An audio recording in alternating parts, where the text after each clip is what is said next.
The flashbulbs felt like molten iron splashing across my face, searing my skin. I squinted instinctively, but my vision remained a wash of blinding white, populated by ghostly, shifting silhouettes. The reporter's questions assaulted my ears in layers, a flock of bloodthirsty vultures scrambling to peck at my flesh. Ms. Yen, the plagiarism analysis for the Throne of Ember's script shows a 90% match. Do you still intend to deny it? Your assistant, Ms. Bella Bai, has already tearfully admitted that you forced her to hand over her ideas. Is your character truly this bankrupt? Mr. Liam Leong, as your boyfriend and co-writer, has publicly stated he is shocked and heartbroken by your plagiarism. How did you manage to deceive everyone around you? Every word was a poison-tipped needle, piercing a heart that, in my past life, had already been riddled with holes. I stood behind the podium, my body trembling uncontrollably. The blood rushing through my veins was a cocktail of the icy chill from my deathbed and the scorching heat of a second chance. I was back. I had returned to the very public execution that had nailed me to the pillar of shame.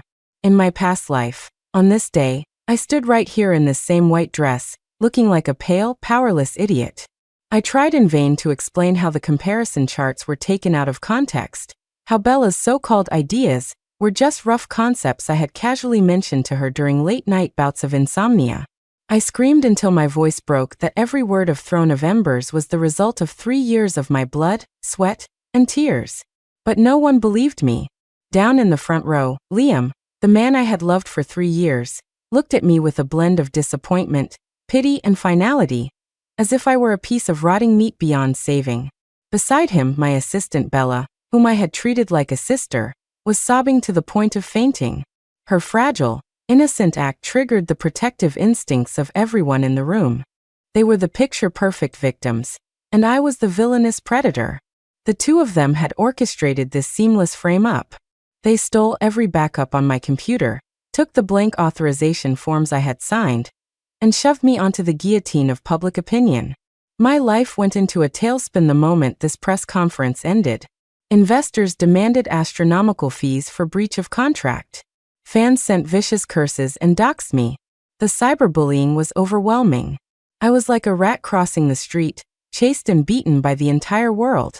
In the end, I died in a cold, damp rental apartment, succumbing to heart failure with no one by my side. When I died, I was skin and bones, too weak to even close my eyes. Meanwhile, Liam and Bella stepped over my corpse to achieve fame and fortune. They became Hollywood's hottest power couple, sweeping awards season with the work I poured my soul into. Right now, looking at that pair of adulterous scumbags still playing out their deep emotional drama in the front row, the hatred of 2 lifetimes swelled in my chest, threatening to explode. No, I couldn't lose control. I took a deep breath, the cold air shocking my lungs and bringing instant clarity. The debts of my past life will be collected in this one with interest, but not with tears and screaming. Explanations are the whimpers of the weak. What I needed now was a cold blade. Amid the growing impatience of the reporters, I finally moved. I didn't walk toward the microphone. To everyone's shock, I walked straight to the laptop in the corner, the one set up to display evidence. It contained all the rebuttal materials I had stayed up for nights preparing in my past life. The scattered notes, the version drafts, my final struggle, my useless proof. I opened the laptop. The wallpaper was a photo of Liam and me. In the picture, I looked blissfully happy, while his eyes held a subtle detachment I hadn't noticed before. How ironic. My finger slid across the trackpad, the cursor selecting the entire hard drive. Then, under the gaze of hundreds of eyes, I didn't hesitate. I hit Format. A small progress bar popped up on the screen, the green strip like a greedy snake swallowing my past bite by bite. The love and hate, the trust and betrayal, the days and nights of painstaking work, all vanished into the void. I was clearing out my naive past, I was formatting my weak soul. Finally, I stood up, walked back to the podium, and picked up the cold microphone. My voice wasn't loud, but it was crystal clear, cutting through the noise like a stone dropped into a dead pond. Since you have all already convicted me, I suppose a plagiarist's notes and backups have no value anyway. I paused, my gaze sweeping the room before landing like 2 ice picks on the suddenly pale faces of Liam and Bella. I saw Liam's lips move, as if he wanted to say something, but it was too late. I spoke into the mic, my tone sounding like a judge reading a verdict. I announced that from today on, the screenwriter known as Glimmer is officially retired. You could hear a pin drop. Everyone was stunned by this erratic move. The reporters, aggressive just moments ago, stood with their mouths open, forgetting to snap photos. I watched Liam and Bella's faces turn from pale to iron gray, then to panicked confusion. A cold wave of pleasure rose in my chest. Yes, panic. This is just the beginning. I lowered the mic, adding one final sentence. From now on, I am vanishing from the industry. Consider us strangers. I didn't look at anyone again. I ignored Liam's frantic shout from behind me. I straightened my spine like a proud queen and walked out of the courtroom they had built for me, never looking back as the flashbulbs chased my silhouette. The backstage corridor was long and dim, a stark contrast to the blinding stage. I had only taken a few steps when my wrist was seized by a massive force, tight enough to crush the bone. Wendy, have you lost your damn mind? Liam's voice squeezed through his teeth, laced with suppressed rage and panicked fear. He dropped the heartbroken gentleman act. His handsome face was twisted, eyes bloodshot. I looked at him coldly, at the face I had loved for 3 years. I remembered the arch of his brow, the angle of his smile. I also remembered lying on my deathbed in my past life while he used this same hand to gently tuck me in, while whispering to Bella about how to copy the final episodes from my computer and lock the door so I'd miss the deadline, cementing my reputation as a flake who ran away. His tenderness was always dipped in poison. My voice had zero warmth, like a draft from a freezer. Let go. How can I let go? He was frantic, spitting as he spoke. Do you know what you just said out there? Retired? Easy for you to say. Throne of Embers still has 20 episodes left. What about the investors? The millions in breach of contract fees. Are you paying that, or am I? Are you trying to drag us all down to hell with you? Bella stumbled up behind him, her expensive white Chanel dress wrinkled from running. Her eyes were red and she grabbed my other arm, her voice trembling with kind reproach. Wendy, how could you be so impulsive? I know you feel wronged and misunderstood, but you can't joke around with the crew's hard work. Liam stayed up so many nights for this show. Look at his gray hairs. How can you bear to let all his effort go to waste? Ha! What a performance. Good cop, bad cop. One using financial threats, the other using moral blackmail. Seamless teamwork, making it seem like I was the unreasonable villain ruining everyone's future. I remembered clearly how, when I was being cyberbullied into a corner in my past life, Liam righteously announced our breakup on Twitter. He wrote a bleeding heart post about how I deceived his feelings and trust, painting himself as the blinded victim. Bella followed up with a passive-aggressive essay lamenting my wasted talent, hinting I was blinded by fame, while positioning herself as the forgiving assistant I had dragged down. They feasted on the fallen genius narrative. Liam became the symbol of justice who cut his losses in time, and Bella became the rising star screenwriter. Looking at their disgusting faces, I suddenly laughed. It was a soft laugh, but sharp as an ice pick, stabbing into their ears and choking off their words. Breach of contract fees? I slowly broke their grip, dusting off my sleeves as if I'd touched something filthy. I recall that the screenwriters registered with the Writers Guild for Throne of Embers are Mr. Liam Leong and Ms. Bella Bai, correct? Liam's pupils contracted, the color draining from his face. Wendy, what do you mean? We wrote the script as a trio. A trio? I raised an eyebrow, interrupting him. The sarcasm in my eyes sliced through his hypocrisy like a scalpel. I don't recall that. Right now, in the eyes of the media, the audience, and the investors, aren't you two the original geniuses? I, Wendy Yen, pen name Glimmer. I'm just a shameless plagiarist who stole your work. I took a step closer, staring into their panicked eyes, and smiled. Since that's the case, the obligation to finish the script and fulfill the contract naturally falls to you two geniuses. What does that have to do with a plagiarist dog who's been blacklisted from the industry? Bella's face went paper white. Her lips trembled, unable to form a sentence. She knew better than anyone that the complex world building of Throne of Embers, the subtle foreshadowing, and how the plot lines would weave together for the finale, Only I knew that. They could steal the drafts for the first 40 episodes from my hard drive, but they couldn't steal the finale inside my brain. If they tried to write it, they'd produce absolute garbage. Wendy, don't be like this. We can talk about this. Liam was fully panicked now, his tone softening into the pleading whine that used to work on me. I know you're mad. We were wrong. We apologize, okay? Just calm down. We'll say the retirement thing was just out of anger. Let's go back and discuss. What was there to discuss with two parasites I was about to rip off my skin? I couldn't be bothered to look at them. I turned to walk away, throwing one final sentence over my shoulder to end the standoff. That's your problem. I wish you both a bright future. Behind me, I heard their rapid, chaotic breathing and Bella's suppressed sob of despair. To me, it was the most beautiful symphony in the world. Returning to the rental apartment I had shared with Liam for 3 years, I was hit by the scent of cheap lemon air freshener, his favorite. The walls of the old building were thin. I could hear a baby crying and a couple arguing upstairs. Once, I thought this place was full of life, the cradle of our dreams. Now I saw it for what it was, a dirty cage that had trapped me for 3 years. The massive Interstellar poster on the wall was a limited edition I had queued overnight to get for him. The rows of screenwriting books were ones I hunted down in used bookstores, highlighted in red, forcing him to read. Even the expensive Burberry shirt he was probably wearing right now was a gift I had saved for months to buy for his birthday. I used to think giving everything was the meaning of love. Now I understood that to a parasite, your generosity is just nutrition to be sucked dry. Without a word, I dragged several huge woven moving bags from the closet. Like an emotionless cleaning robot, I began to purge.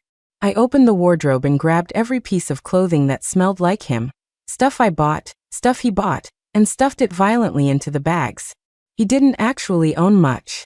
In this house, I paid the rent, the utilities, the groceries. He always said a man should focus on his career and not be distracted by domestic trifles, and that I was his solid rear guard. What a joke. I was his harbor, and he drilled a hole in my hull. 2 hours later, I dragged the heavy bags to the fire escape at the end of the hall and piled them up like trash. Then, I took out the new phone and SIM card I had bought on the way home and sent one final text to Liam. Your junk is in the hallway. Pick it up in 30 minutes or I treat it as industrial waste. My old phone immediately started ringing like crazy, Liam flashing on the screen. I didn't hesitate. I dragged his contact to the blacklist, turned off the phone, pulled out the SIM card that held so much humiliation, snapped it in half, threw it in the toilet, and flushed. The swirl of water took it all away. Peace at last. I went back to the empty room and started packing my own things. My luggage was simple, clothes and stacks of thick notebooks. At the bottom of a box filled with old journals, my fingertips brushed against something hard and cold. A palm-sized, dark blue velvet box, worn at the edges. This was one of the few things my father left me. My father, Victor Yen, was once a legend in the screenwriting world, a titan.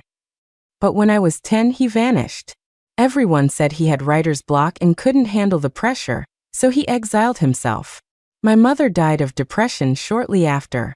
I grew up an orphan, scraping by on a meager inheritance and handouts from relatives. In my past life, consumed by grief and then my blind love for Liam, I had almost forgotten this box existed. Until now. Death had stripped away the unnecessary emotions, allowing me to finally examine the legacy I had ignored for over a decade. My hands trembled as I opened it. No jewelry. Just 2 things on the blue velvet. An old-fashioned brass key glowing with a dull luster, and a stiff, yellowed business card.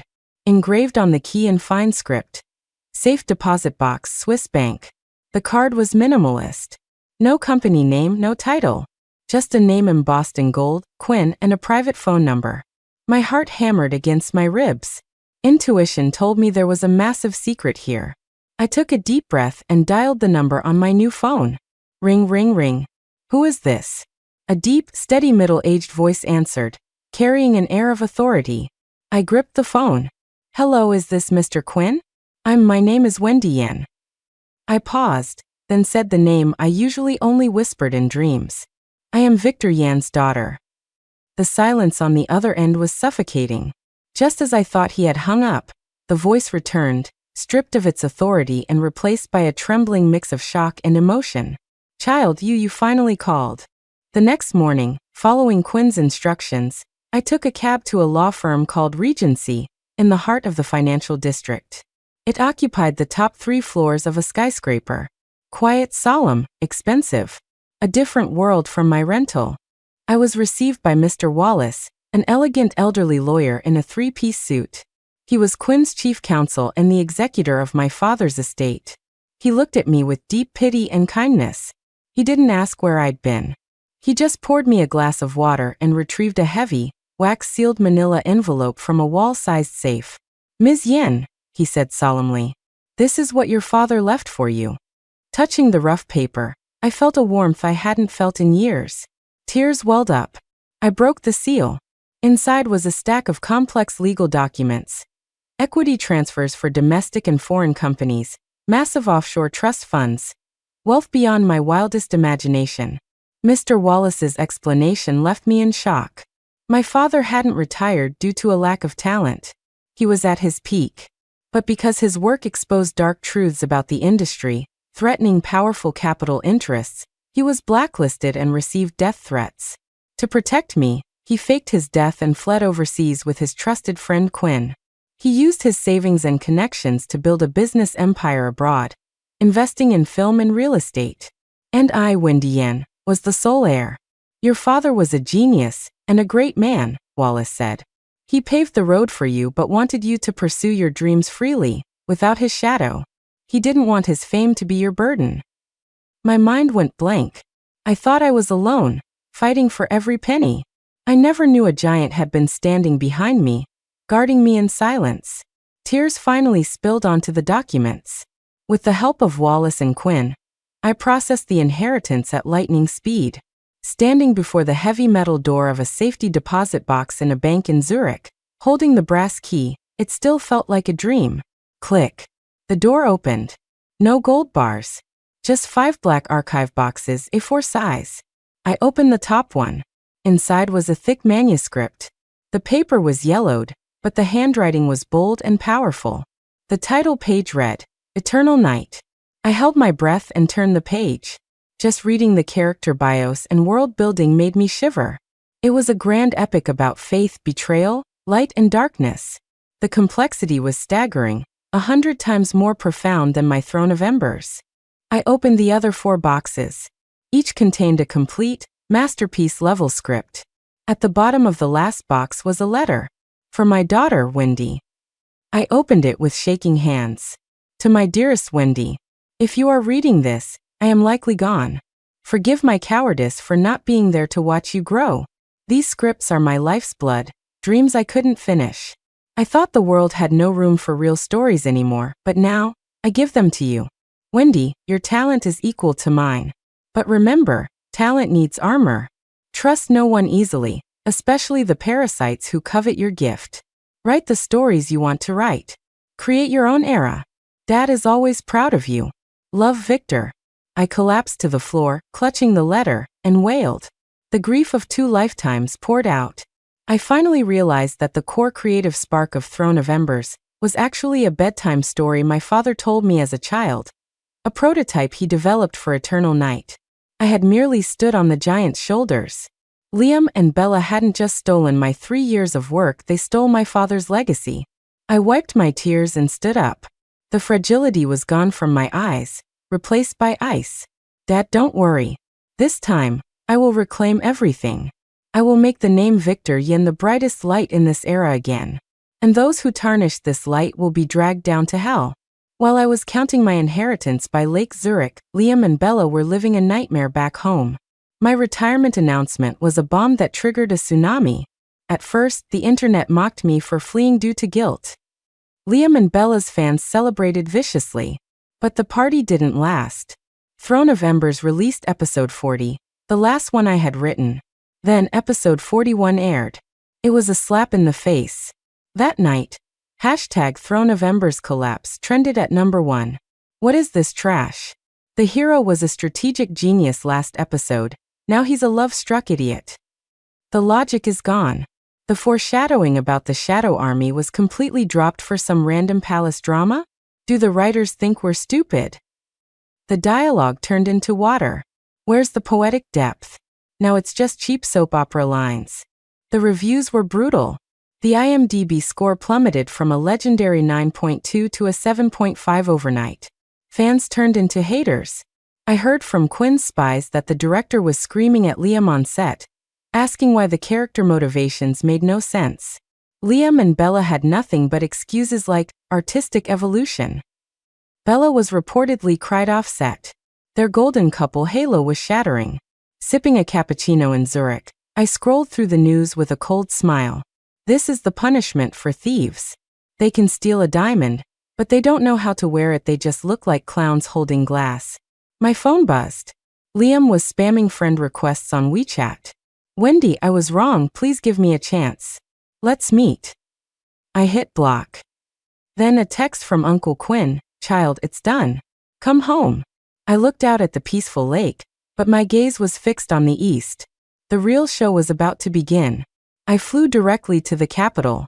In a private club in Malibu. No, let's keep it Hollywood. In a private club in the Hollywood Hills, I met Uncle Quinn. He was younger than I expected, maybe 50 tall, wearing a bespoke suit. He looked like a scholar but had the sharp eyes of a shark. You really look like your father, he said warmly. Especially the eyes.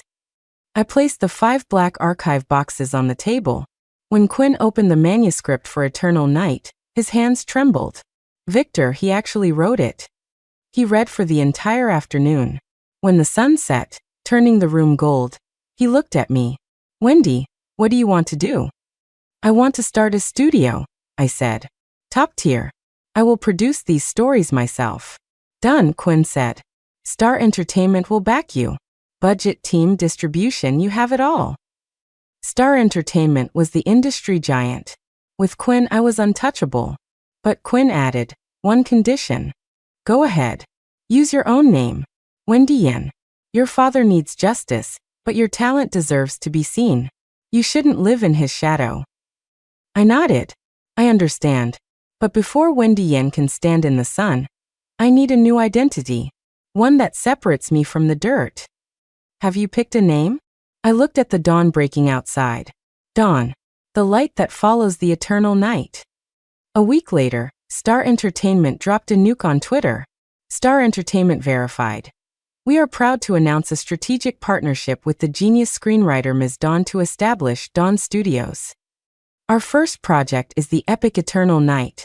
A world of gods, demons, and humans. This will redefine television. Hashtag Dawn Studios, hashtag Eternal Night. The post included a stunning concept poster and a 1,000-word world-building summary. The internet exploded. Who is Dawn? Star Entertainment is giving them the royal treatment. That world-building is insane. I haven't seen anything this ambitious since Game of Thrones. Comparing the summary of Eternal Night to Throne of Embers, Throne looks like child's play. Meanwhile, the Throne crew was in chaos. Liam and Bella saw the news. I could imagine their panic. That afternoon, Liam posted on his fan group. Some newcomers like to step on seniors to get ahead. Real creation takes time, not hype. Bella posted a selfie looking tired. Pressure is high, but thanks to the fans. We stay true to our original heart. Their fans attacked the Star Entertainment account, calling Dawn a capitalist plant, and claiming Eternal Night copied Throne. I laughed. They didn't realize they were feeding the fire. Using the new Dawn Studios account, I replied with one sentence. Work is the only language of a creator. See you on screen. The mystery of Dawn became the industry's biggest riddle. Liam and Bella were terrified. They hired trolls to spread rumors that Dawn was actually Glimmer, trying to whitewash her reputation. Quinn called me. Want me to kill the rumors? No, I said, looking at the city lights from my new office. Let them jump. The higher they jump, the harder they fall. Desperate, they crossed the line. A gossip blogger named Showbiz Ghost, paid by them, posted an article, From Victor Yen to Dawn. A legacy of plagiarism? They claimed my father didn't retire but was forced out for theft, and that I inherited his thieving gene. Rage boiled in my blood. They could attack me, but attacking my father? Liam called my burner phone. Saw the article, Wendy? Cancel Eternal Night and apologize publicly, or we release proof about your dead dad. I gripped the phone until my knuckles turned white. Liam, I said, my voice ice cold. I'm waiting. Bring it on. I hung up and called Quinn. Uncle Quinn, issue a statement. We will address all controversies regarding Victor Yen and Dawn live at the Golden Screen Awards next week. Quinn laughed. You're playing a big game, kid. They built the stage, I said. I might as well put on a show. The Golden Screen Awards. The industry's biggest night. Liam and Bella arrived in a black limo. Liam in Tom Ford, Bella in Elie Saab. They walked the red carpet, smiling like winners, answering questions about originality and justice. They thought I was cornered. I entered through the VIP back entrance with Quinn. I wore a sharp black Armani suit, hair in a high ponytail, red lips. We sat front row center. Liam and Bella saw me and smirked, thinking I was there to beg. The ceremony began. Finally, Best Screenplay. Throne of Embers won. Of course. It was based on my work. They went on stage. Liam gave a speech about pain and pleasure, and humanity, stealing my own notes. Bella cried, thanking Liam for believing in her talent. It was a masterclass in acting. Now, the host said, to present the award, Mr. Quinn of Star Entertainment, and the mysterious genius screenwriter, Ms. Dawn. Quinn stood up and offered me his arm. We walked onto the stage. Liam and Bella froze. Their eyes widened in horror. Dawn is Wendy. I took the envelope but didn't open it. I spoke into the mic before the award. I'd like to play a short audio clip to clear up some rumors. The giant screen lit up with a simple audio waveform. Liam's voice boomed through the speakers. I got her password. The final drafts are on the drive. Bella's voice. What about the blank authorization form she signed? Liam. Don't worry. Even if she wakes up, she's an orphan with no power. We frame her for plagiarism, and the show is ours. Silence. Absolute, suffocating silence. Then the screen changed. Images of my father's original manuscripts dated 15 years ago. My college notes. The forensic report proving the forged signature. The inheritance documents. I looked at the trembling couple on stage. You didn't just steal a script. You stole a daughter's memory of her father. I said. The trial is over. Pandemonium. Reporters rushed the stage. Bella collapsed, sobbing it wasn't me. Liam looked like a corpse. Security dragged them away. I tore up the golden envelope. Throne of Embers doesn't deserve this award. I looked at the audience. I am Wendy Yen. I am Dawn. And I am the daughter of Victor Yen. From today, I will take over my father's unfinished works. All profits will be donated to the Victor Yen Fund to help young writers. The applause started slow, then erupted into a thunderous ovation. Quinn gave me a thumbs up. Standing in the spotlight, I was no longer the victim. They say the night gave me dark eyes, but I used them to seek the light, I said to the cameras. My story has just begun.